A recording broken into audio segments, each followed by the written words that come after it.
will leave Islam right now, but in one condition. All right, let's check it out. Put in the comments section down below one mistake that you can find in the Qur'an.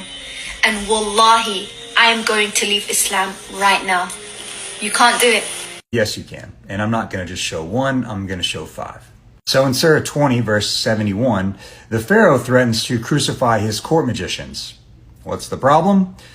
Crucifixion wouldn't exist for another 14 to 1500 years. But whoever was writing the Qur'an didn't know that. They made a mistake. The second mistake is in the same chapter, verse 95. We see Moses talking to a Samaritan. What's the problem? The Samaritan people group didn't come until hundreds and hundreds of years after Moses, in the 600 to 400 BC range. The author of the Quran didn't know this. Moses never spoke to a Samaritan because they didn't exist. The third mistake we see here is in 86:6, where the author of the Quran thinks that the fluid to make a child comes between the backbone and the rib cage. Everyone knows that's not true. It's a mistake. The fourth and fifth mistakes are actually in the same story. One is the story itself, which I'll get to, but within the story, chapter 18, verse 86, the Quran says that the sun sets in a spring of murky water. That is a mistake.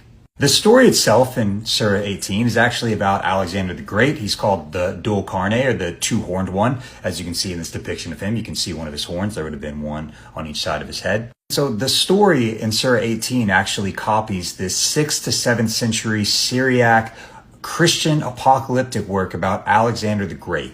You can look it up. It's called The Romance of Alexander the Great. You can go read the specific part of the story where he travels to the end of the earth, right, finding the setting sun, and he battles Gog and Magog, and he helps like build this gate and whatnot. You can read that story, and then you can read Surah 18 and see clearly that whoever was writing the Quran didn't understand that this was a made-up story about Alexander the Great way later, and they put it in the Quran, even though it's completely made up.